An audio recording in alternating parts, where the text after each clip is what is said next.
जय श्री राम दोस्तों। तो इस चैनल पर हम लोग क्लास 9, 10, 11, 12 का एंटायर मैथ्स को देखेंगे और कुछ इंटरेस्टिंग फैक्ट भी देखेंगे। ठीक है, तो चलिए फिर हम लोग स्टार्ट करते हैं। हमारा फर्स्ट जो चैप्टर है, आज हम लोग 11 स्टार्ट कर रहे हैं। जो हमारा फर्स्ट चैप्टर है वो है सेट थ्योरी। अब सेट क्या है? ठीक है, नाम से ही पता है कि सेट मतलब कोई कलेक्शन हो सकता है। ठीक है, जैसे कि डिनर सेट हो सकता है, कपड़ों का सेट हो सकता है, किताबों का सेट हो सकता है, मतलब कुछ भी हो सकता है। बट वो सेट होना क्या चाहिए वो पहले देखो। डेफिनेशन की तरफ जाते हैं कि a set is a well defined collection of object.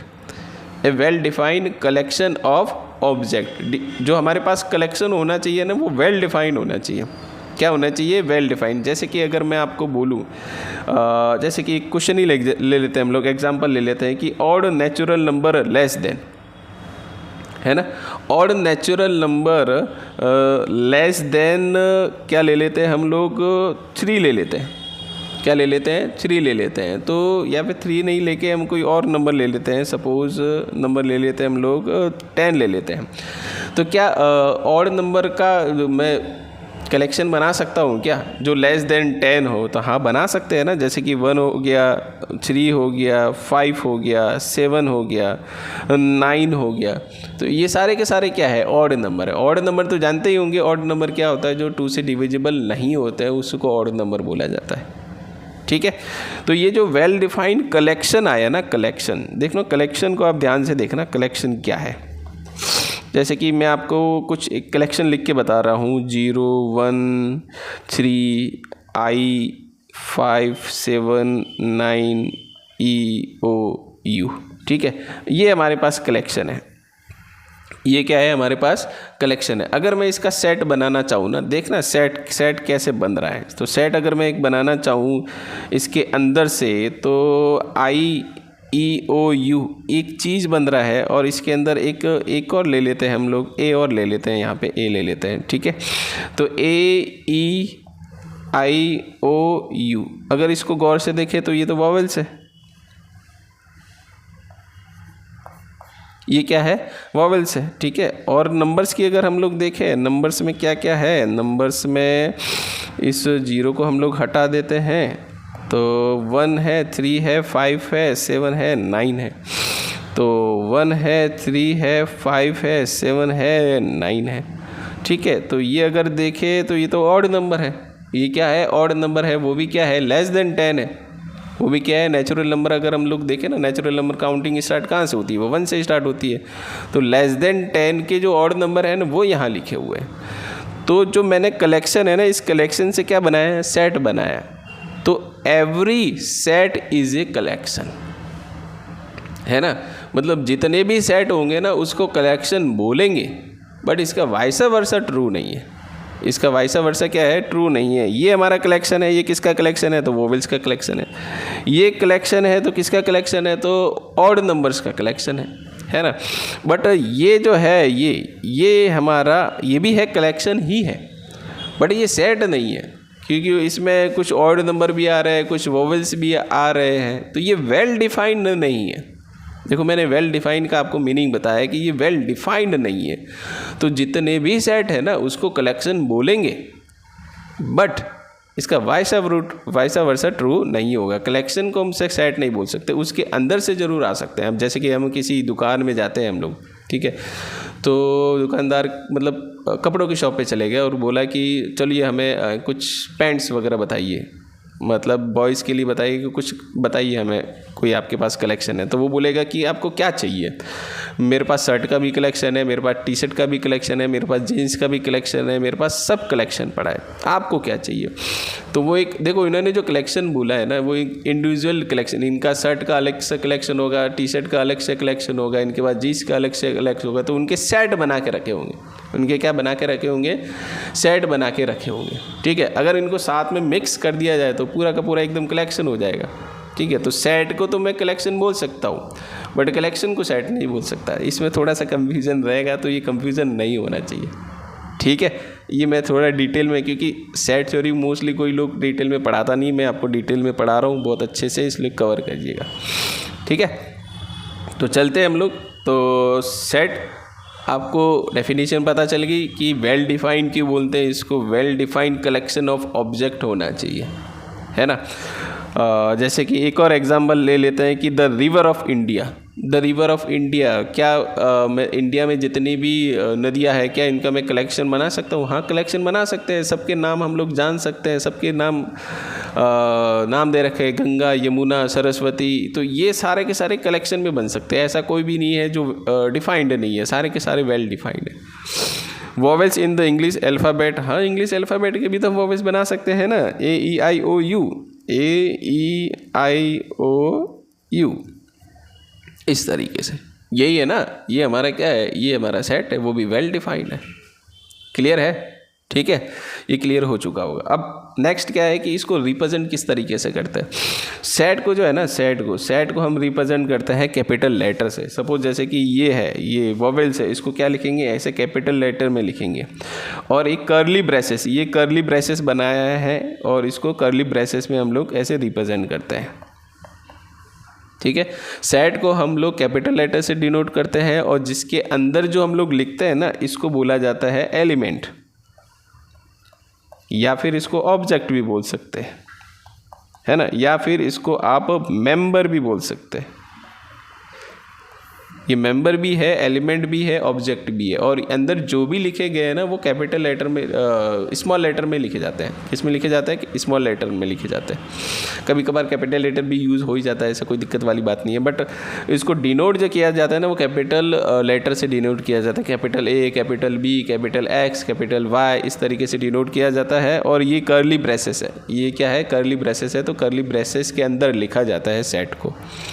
ठीक है, सारे एलिमेंट जो है वो अलग अलग कॉमास के फॉर्म में लिखा जाता है। किसके फॉर्म में लिखा जाता है? कॉमास के फॉर्म में लिखे जाते हैं। डन है?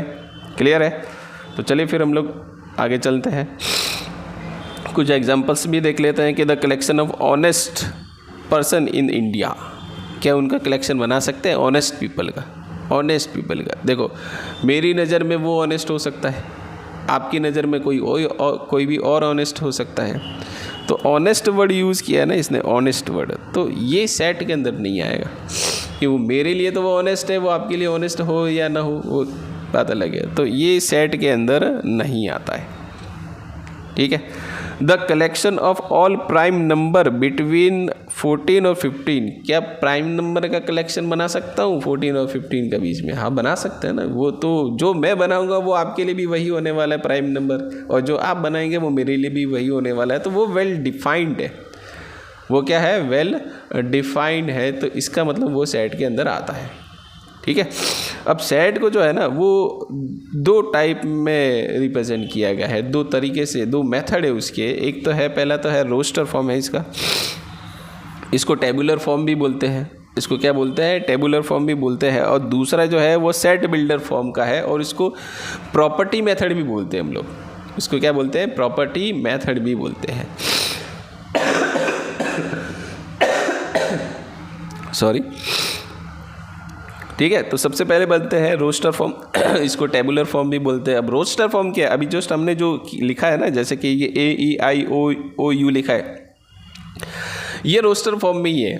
मतलब जितने भी एलिमेंट हैं उसको कॉमास के फॉर्म में लिखे जाते हैं, और एक अलग अलग तरीके से लिखा जा सकता है। A, फिर कॉमा, फिर इसके बाद E, फिर कॉमा, फिर इसके बाद I, कॉमा। ठीक है, तो roster form, in the roster form all element of the set are listed, the elements are separately by commas. मतलब जिनको एलिमेंट को कॉमास की तरह, मतलब कॉमास लगा के सेपरेट के तरीके से लिखा जाता है, उसको बोला जाता है रोस्टर फॉर्म, या फिर बोल सकते हैं टेबुलर फॉर्म भी बोल सकते हैं। डन है? क्लियर है? जैसे कि और लिखना चाहें तो जैसे कि मैंने n लिखा, n कैपिटल N है तो सेट से ही रिप्रेजेंट कर सकता है। n मतलब मैं नेचुरल नंबर ले रहा हूँ, तो 1, 2, 3, 4, सो ऑन, इस तरीके से। सिंपल है, कोई ज़्यादा हार्ड नहीं है ऐसे। तो रोस्टर फॉर्म, जिसको एलिमेंट्स को कॉमास की फॉर्म में सेपरेट तरीके से लिखा जाता है, उसको रोस्टर फॉर्म बोलते हैं। उसके बाद आता है सेट बिल्डर फॉर्म, इसको बोला गया प्रॉपर्टी मेथड भी बोला गया है। अब सेट बिल्डर फॉर्म में क्या है कि जैसे कि हमने ये लिखा है, हमने ये n जो लिखा है n, ये हमने क्या लिखा है 1 2 3 4 लिखा है ना। अगर मुझे इसको सेट बिल्डर फॉर्म में लिखना है ना तो क्या करेंगे, a इक्वल टू, अब ये अंदर जो एलिमेंट है किसकी प्रॉपर्टी को फॉलो कर रहा है, तो ये फॉलो कर रहा है कि ये नेचुरल नंबर है। तो हम क्या करेंगे, इन सारे एलिमेंट्स को एक नया वेरिएबल एज्यूम कर देंगे और उसको बोलेंगे कि ये क्या है x। अब x क्या है उसको बताने के लिए यहाँ लिखेंगे x is a natural number. तो ये इसका क्या हो गया, सेट बिल्डर फॉर्म हो गया। ये इसका क्या हो गया, सेट बिल्डर फॉर्म हो गया, या फिर दूसरा नाम है प्रॉपर्टी होगी। ये इसकी क्या होगी, प्रॉपर्टी होगी। सबसे बेस्ट प्रॉपर्टी से समझ में आ जाता है कि ये इसकी क्या प्रॉपर्टी मेथड है। ये इसकी प्रॉपर्टी को बता रहा है कि 1 2 3 क्या है, इसका प्रॉपर्टी है। डन है। तो सेट बिल्डर फॉर्म पता चल गया कि सेट बिल्डर फॉर्म क्या होता है आपके लिए। ठीक है, तो पढ़ लेते हैं definition. All the elements of the set possess a single common property, मतलब कॉमन प्रॉपर्टी होनी चाहिए। ऐसे नहीं कि वो आपने लिखे एलिमेंट उसमें कोई प्रॉपर्टी आ ही नहीं रही है, कोई कॉमन प्रॉपर्टी ही नहीं आ रही है, तो वो सेट बिल्डर में नहीं आने वाला। ठीक है, तो सिंगल प्रॉपर्टी को अगर फॉलो करता है ना तो उसको बोला जाता है सेट बिल्डर फॉर्म। डन है, क्लियर है। कुछ एग्जाम्पल्स लेने चाहे तो हम ले सकते हैं, जैसे कि क्या ले, जैसे कि a इक्वल टू ले लेते हैं 0 1 2 3 4 सो ऑन, इस तरीके से। तो देखिए ये तो होल नंबर है।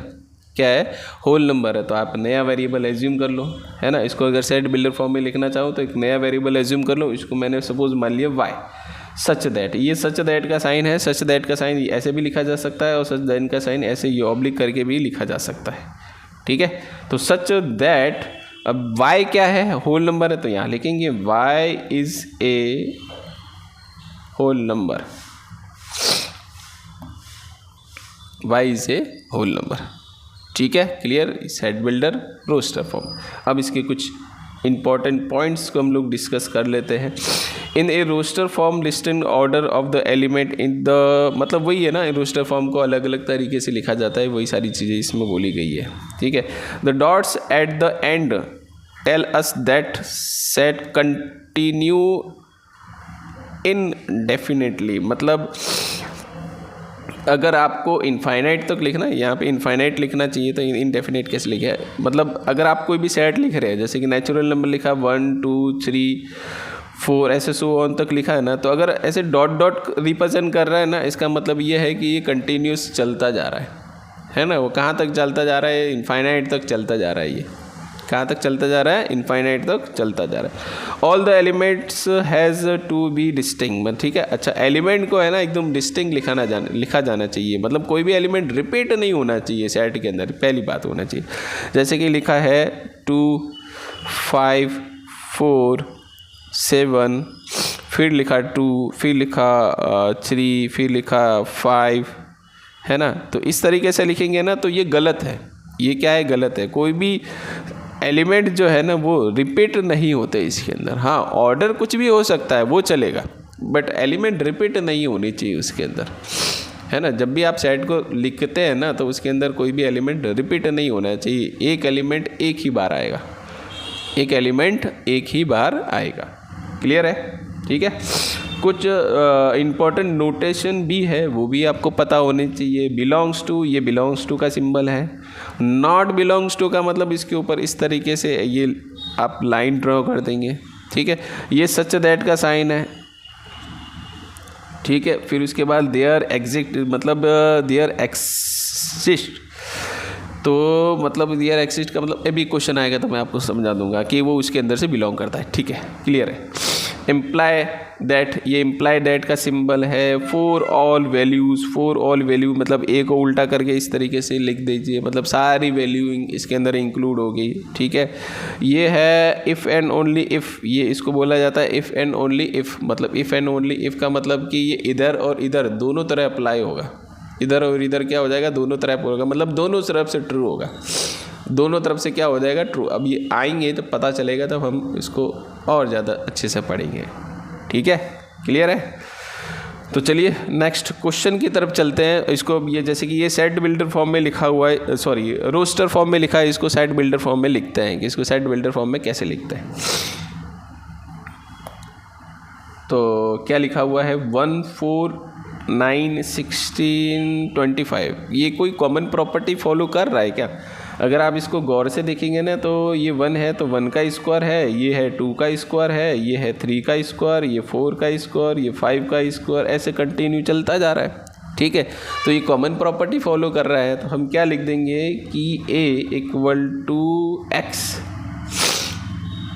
है ना, a इक्वल टू क्या लिखते हैं, इन सारे कॉमन एलिमेंट को क्या एज्यूम कर लिया, x कर लिया, और जो हमारा x है ना वो क्या है n, यहाँ लिख लेता हूँ x equal to n square, है ना, मतलब सबके स्क्वायर आ रहा है, स्क्वायर तो कॉमन है बट मैंने अंदर वाले एलिमेंट को क्या एज्यूम कर लिया n है। अब n चेंज हो रहा है, अब देखो n 1 आ रहा है, 2 आ रहा है, 3 आ रहा है, 4 आ रहा है, 5 आ रहा है, 6 आ रहा है, 7 आ रहा है, 8 आ रहा है, तो ये तो नेचुरल नंबर है। तो अब n के बारे में भी लिखेंगे कि n is a natural number, ठीक है, या फिर इसको आप शॉर्ट में भी लिखना चाहो तो लिख सकते हो x सच दैट x जो है वो क्या है n स्क्वायर है, और हमारा n जो है वो किस में बिलोंग कर रहा है, n में बिलोंग कर रहा है। देखो ये बिलोंग का सिंबल यूज़ हो गया कि हमारा n जो है वो किस में बिलोंग कर रहा है, मतलब किस से आ रहा है, तो नेचुरल नंबर से आ रहा है। तो आप इस तरीके से भी सेट बिल्डर लिख सकते हैं और इस तरीके से भी आप सेट बिल्डर फॉर्म लिख सकते हैं। ठीक है, क्लियर है। अब ये कुछ चीज़ें जो है वो भी आपको पता होनी चाहिए जो आपने 9th क्लास में पढ़ी होगी कि नेचुरल नंबर क्या होता है, इसको किससे डिनोट करते हैं, होल नंबर क्या होता है, इसको किससे डिनोट करते हैं, इंटीजर क्या होता है, रैशनल नंबर क्या होता है, इररेशनल नंबर क्या होता है, इनके सारे के सारे नोटेशन पता होने चाहिए। n को कैपिटल N से डिनोट करते हैं। ठीक है, तो एक बार थोड़ा सा ओरली हम लोग इसको कवर कर लेते हैं। नेचुरल नंबर जिसको कैपिटल N से भी डिनोट करते हैं और इसको I प्लस भी लिखते हैं। I का मतलब होता है इंटीजर, प्लस लिखा है इसका मतलब पॉजिटिव इंटीजर से चालू होगा। तो 1 2 3 4 है ना, 1 2 3 4 ऐसे सो ऑन। इसको सेट ऑफ पॉजिटिव इंटीजर भी बोलते हैं। क्या बोलते हैं, पॉजिटिव इंटीजर भी बोलते हैं। मैंने बताया था 9th क्लास में भी मैंने इसको डिस्कस किया है कि जैसे कि ये नंबर लाइन है, ये 0 1 2 3 ऐसे सो ऑन, -1 -2 -3 ऐसे सो ऑन। ठीक है, ये जो होता है ना यहाँ से 1 जो स्टार्ट होता है वो पॉजिटिव इंटीजर होता है ना, और 0 से स्टार्ट होता है तो उसको बोला जाता है non negative integer, non negative integer जिसमें 0 भी इंक्लूड हो जाता है, और 0 से ही इस साइड में नेगेटिव में जाता है लेफ्ट हैंड साइड में, तो इसको बोला जाता है नॉन पॉजिटिव इंटीजर, है ना। और -1 -2 -3 ये क्या है, नेगेटिव इंटीजर है, और इसको क्या बोलते हैं, I- से डिनोट किया जाता है, I-। तो ये सारे सिंबल जो है वो पता होने चाहिए। होल नंबर को W से डिनोट किया जाता है, और कभी कभार इसको ऐसे भी लिखा जा सकता है I+। ये यूनियन का साइन है, अभी इसी के अंदर आएगा। अभी यूनियन का मतलब क्या होता है, जिसमें 0 भी इंक्लूड हो गया। अब I+ कहाँ से स्टार्ट होता है, 1 से स्टार्ट होता है ना, बट होल नंबर तो 0 भी आता है, तो इसमें 0 भी इंक्लूड करके लिखा हुआ है। ठीक है, इंटीजर को I से और Z से दोनों से डिनोट किया जाता है। 0 जो होता है ना तो पॉजिटिव होता है ना ही नेगेटिव होता है। तो ये कुछ चीज़ें जो है मैंने यहाँ मेंशन करके रखी हुई है। रियल नंबर को R से डिनोट किया जाता है, रैशनल नंबर को Q से डिनोट किया जा सकता है, इररेशनल नंबर को Q' से डिनोट किया जा सकता है। ठीक है, तो ये सारी चीज़ें मैंने यहाँ पे मेंशन करके रखी हुई है, एक बार ज़रूर इसको रीड करें, है ना, क्लियर। चलिए तो फिर हम लोग आगे चलते हैं, क्वेश्चन की तरफ थोड़ा सा हम आगे बढ़ते हैं। अब जैसे कि ये जो है क्वेश्चन दे रखा है, सेट ए दे रखा है x is a positive integer. मुझे x जो लेना है वो पॉजिटिव इंटीजर लेना है, और कुछ कंडीशन भी दे रखी है कि x स्क्वायर जो होना चाहिए ना वो छोटा होना चाहिए 30 से। क्या होना चाहिए, 30 से छोटा होना चाहिए। मुझे क्या करना है, रोस्टर फॉर्म लिखना है। रोस्टर फॉर्म मतलब सारे एलिमेंट लिखना है। तो चलो स्टार्ट करते हैं। पॉजिटिव इंटीजर कहाँ से स्टार्ट होता है, 1 से। तो आप 1 रख के देख लीजिए कि सेटिस्फाई कर रहा है कि नहीं कर रहा है। 1 का स्क्वायर लेस देन 30, हाँ है, तो 1 आंसर आएगा इसका। ठीक है, 2 का स्क्वायर किया था 4 क्या छोटा है 30 से, हाँ है, तो 2 हो गया, 3 हो जाएगा, 4 हो जाएगा, 5 क्या हो जाएगा 25 छोटा है। ठीक है, 6 क्या लेंगे 36 क्या छोटा है 30 से ना, 36 तो बड़ा है। तो यही हमारा जो है वो सेट बनेगा। और ये इसका क्या है, रोस्टर फॉर्म है। सारे एलिमेंट को मैंने लिख लिया, जो इसको सेटिस्फाई करना है ना वही लिखना है। यहाँ लिखा तो है x जो है हमारा पॉजिटिव इंटीजर है, बट पॉजिटिव इंटीजर में भी कौन से लेने हैं, जो इस कंडीशन को सेटिस्फाई करें। इस कंडीशन को सेटिस्फाई करेंगे वही हम रोस्टर फॉर्म में इंक्लूड करेंगे। ठीक है, चलिए नेक्स्ट क्वेश्चन। ये अच्छा क्वेश्चन है। क्या क्वेश्चन दे रहा है कि x को ही हमारे पास सेट दे रहा है, x is a positive factor of A number. हमें ये एक नंबर दे रखा है, देखो नंबर कौन सा दे रखा है, 2 की पावर p-1 और 2 की पावर p, फिर इधर माइनस में 1 है। 2 की पावर p-1 जो है वो क्या है, प्राइम नंबर है। तो आप इसको क्या करना है, मुझे इसको रोस्टर फॉर्म में लिखना है। बहुत अच्छा क्वेश्चन है, बहुत क्या है, अच्छा क्वेश्चन है इसके अंदर। ठीक है, अब रोस्टर फॉर्म में लिखना है तो क्या लिखे, अब रोस्टर फॉर्म में कैसे लिखे, कौन बताएगा, ये क्वेश्चन को कौन सॉल्व करके बताएगा। ये बोला है कि ये तो क्या है, प्राइम नंबर है। क्या है, प्राइम नंबर। मुझे बताने क्या है, मुझे वो सेट बताने हैं जो इसके पॉजिटिव फैक्टर बताने हैं मुझे, इसके इस नंबर के क्या बताने हैं, पॉजिटिव फैक्टर। तो प्राइम नंबर क्या होता है, तो प्राइम नंबर क्या होता है, जैसे कि ये हमने बोला है ना कि ये प्राइम नंबर है, तो प्राइम नंबर वो होता है जो 1 से डिविजिबल होना चाहिए और खुद से डिविजिबल होना चाहिए। तो एक तो 1 से डिविजिबल होना चाहिए और खुद नंबर कौन सा, यही है। तो ये इसके फैक्टर ही तो हुए, ये इसके क्या हुए, फैक्टर ही तो हुए। तो फैक्टर कौन कौन से बनने वाले हैं, 1, फिर 2 की पावर p-1, एक तो इसके फैक्टर हो गए। ठीक है, अब एक और ये नंबर बचा है 2 की पावर p-1। तो आप p की वैल्यू 1 से स्टार्ट कर लेते हैं हम लोग, है ना। मुझे तो पॉजिटिव फैक्टर चाहिए ना, तो p की वैल्यू मैंने रख दी 1। तो 2 की पावर 1-1 कितना हो जाएगा, 0। सॉरी 2 की पावर, हाँ 1-1 कितना हो जाएगा, मतलब पावर में तो 0 हो जाएगी। तो 2 की पावर 0 का मतलब क्या हो गया, समझ रहे हो क्या, 2 की पावर 1-1, तो ये तो हो गया 0। अब इसकी पावर अगर 0 लिखेंगे तो आंसर क्या आएगा, 1 ही आएगा हमारा आंसर। तो 1 आ रहा है तो 1, एक तो 1 फैक्टर हो गया, बट 1 तो मैं लिख चुका हूँ, कोई भी एलिमेंट रिपीट नहीं होना चाहिए। तो अब दूसरा देख लेते हैं, p की वैल्यू क्या रख देते हैं, 2 रख देते हैं। तो 2-1 कितना हो जाएगा, 1। 2 की पावर 1 मतलब 2, तो एक 2 हो गया, है ना। अब 2 रखेंगे, तो 2 तो रख लिया, अब 3 रखेंगे तो कितना हो जाएगा, ऊपर पावर कितनी हो जाएगी, 2 हो जाएगी। तो 2 की पावर 2, 2 की पावर 3, 2 की पावर 4, ऐसे सो ऑन चलता जाएगा। मुझे फैक्टर लिखने थे, पॉजिटिव फैक्टर लिखने थे, तो पॉजिटिव फैक्टर लिख लिया। ठीक है, क्लियर है, ये बात समझ में आ गई आपको। ये क्वेश्चन समझ में आया कि नहीं आया, देखो ये क्वेश्चन अच्छा क्वेश्चन है। 2 की पावर p-1, फिर मल्टीप्लाई में 2 की पावर p-1 लिखा है। तो ये 2 की पावर p-1 जो है ना वो प्राइम नंबर है। तो प्राइम नंबर क्या होता है, प्राइम नंबर जो 1 से और खुद से जाना चाहिए।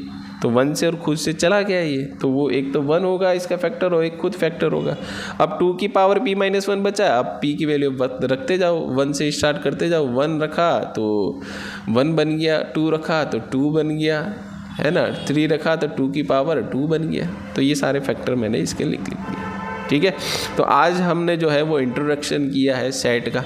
तो आगे जो नेक्स्ट क्लास में जो हम लोग करेंगे ना, वो कितने टाइप्स के हैं, कितने सेट जो है कितने टाइप्स के होते हैं, वो तो रोस्टर फॉर्म और सेट बिल्डर फॉर्म तो उसको रिप्रेजेंट करता है कि सेट को हम रोस्टर फॉर्म में भी रिप्रेजेंट कर सकते हैं और सेट बिल्डर फॉर्म में भी रिप्रेजेंट कर सकते हैं। ठीक है, कुछ क्वेश्चन कर लेते हैं हम लोग। एक्सरसाइज 1.1 NCERT के क्वेश्चन जो है ऐसे ही देख लेते हैं कि कौन से सेट है कि नहीं है। ठीक है, चलो देख लेते हैं। सबसे पहले क्या बोला है कि the collection of all month of year beginning, जो लेटर जे से स्टार्ट हो रहा है, क्या उसका कलेक्शन बना सकते हैं क्या, हाँ जे से बना सकते हैं ना। जे से कौन कौन से स्टार्ट हो रहा है, जनवरी स्टार्ट होता है। ठीक है, जनवरी, फिर उसके बाद क्या हो सकता है, जून होता है। ठीक है, उसके बाद क्या होता है, जुलाई होता है। उसके बाद तो कोई जे से कोई स्टार्ट होता ही नहीं है ना। जनवरी, फरवरी, मार्च, अप्रैल, मई, जून, जुलाई होता है, अगस्त, सितंबर, अक्टूबर, नवंबर और दिसंबर। तो जे से तो यही 3 ही स्टार्ट हो सकता है। क्या इसका सेट बनाया जा सकता है, बन गया ना, ये सेट बन गया। तो ये है हमारी सेट के अंदर आ रहा है the collection of 10 most talented. ये जो मोस्ट टैलेंटेड वर्ड जो यूज़ हो रहे हैं ना, ऐसे सेट के अंदर नहीं आते हुए, सीधी सी बात है। अब राइटर लिखने हैं मोस्ट टैलेंटेड, आपके लिए अलग राइटर होगा, मेरे लिए अलग होगा, तो सबके लिए ओपिनियन आ गया ना इसके अंदर कि आपके लिए अलग होगा, मेरे लिए अलग होगा। तो ये पहली बात तो सेट के अंदर आएगा ही नहीं, है ना, तो इसका कलेक्शन ही नहीं बनाना अपने को। ए टीम ऑफ 11 बेस्ट क्रिकेट, ये बेस्ट क्रिकेट बेसमेंट है ना, तो आपके लिए अलग होगा, मेरे लिए अलग होगा, आपके लिए सुबह सोच लेते विराट कोहली होगा, मेरे लिए सचिन तेंदुलकर होगा, तो इसमें भी नहीं आएगा, तो ये भी सेट के अंदर नहीं आएगा। The collection of all boys in your classes, जो आपकी क्लास में जो बच्चे पढ़ रहे हैं, क्या आप उसका कलेक्शन बना सकते हो? हाँ बना सकते हो ना, सबके नाम जानते हो, सबके सब वेल डिफाइंड है ना, उनका कलेक्शन बना सकते हो, इजीली बना सकते हो, तो ये सेट के अंदर आएगा। The collection of all natural number less than 100 लिख सकते हैं, ये भी कलेक्शन में आ सकता है। 1 2 लगा कर कहाँ तक, 99 तक, तो ये भी आ सकता है कलेक्शन के अंदर। The collection of novel written by the Munshi Premchand, अच्छा मुंशी प्रेमचंद जी ने जो भी लिखी होगी, जो भी क्या कह रहे हैं नॉवेल्स लिखी होगी, तो क्या आप उसका कलेक्शन नहीं बना सकते? बना सकते हो ना, ये तो सारे के सारे डिफाइंड है, उन्होंने कितने कलेक्शन बनाए वो सब डिफाइंड है। The collection of all even integer, हाँ इवन इंटीजर के भी बना सकते हैं, ये सब कलेक्शन के अंदर आ रहा है ना, ये सब बना सकते हैं, वेल डिफाइंड है। The collection of question in this your chapter, वो भी बना सकते हैं, ये भी सेट के पार्ट आ रहा है। The collection of most dangerous animals in the world, है ना, दुनिया में सबसे खतरनाक जानवर कौन कौन से हैं, क्या उसके बनाया जा सकता है कलेक्शन? नहीं बनाए जा सकते। आप सोच रहे हो कि हाँ बना सकते हैं, शेर है, ये है, वैसे देखा जाए तो चींटी भी तो एक खतरनाक है हाथी के लिए, जब अगर उसके कान में घुस जाएगी तो क्या उसको तांडव नहीं करवा लेगी? तो ये सेट के अंदर नहीं आता है ना, ये भाई साहब सेट के अंदर नहीं आता। पीछे आपके आंसर में शायद दे रखा है कि ये सेट के अंदर आता है, मेरे हिसाब से, बाकी मुझे पता नहीं है क्या है कि क्या नहीं है, मेरे हिसाब से ये सेट के अंदर नहीं आता। इसने बोला है कि मोस्ट डेंजर, अब डेंजर तो क्या होना चाहिए, जो खतरनाक होना चाहिए ना, तो वो चींटी जो है वो हाथी के लिए तो खतरनाक है ही है ना, तो ये सेट के अंदर नहीं आता। ठीक है, बाकी के जो छोटे मोटे क्वेश्चन जो है ना, मेरे हिसाब से आप कर सकते हो उसको, है ना। ये जैसे कि 5th क्वेश्चन है, ये सारे के सारे क्या लिखे हुए हैं, ये उस फॉर्म में लिखे हुए हैं, सेट बिल्डर फॉर्म में लिखे हुए हैं। आप इसको किस में फॉर्म में लिखना है, रोस्टर फॉर्म में लिख सकते हो, आप इसको कर सकते हो। मेरे हिसाब से ये क्वेश्चन तो बहुत इजीली क्वेश्चन है, तो कर सकते हैं। वो जो हार्ड क्वेश्चन लिखेंगे ना, वो हम लोग डिस्कस करेंगे। ठीक है, तो अभी के लिए इतना ही काफ़ी है। नेक्स्ट क्लास में हम लोग क्या करने वाले हैं, नेक्स्ट क्लास में हाँ काइंड्स ऑफ द सेट, मतलब कितने टाइप के होते हैं ना, वो हम लोग डिस्कस करेंगे। ठीक है, तब तक के लिए क्या करना है आपको पता है ना, लाइक शेयर एंड सब्सक्राइब करना ही है आपको। ठीक है, नया चैनल है, इसको सपोर्ट करो ताकि मैं वीडियो बनाता रहूँ, अपने भी प्रैक्टिस होती रहे मस्त तरीके से। चलो फिर, बाय बाय, जय श्री राम।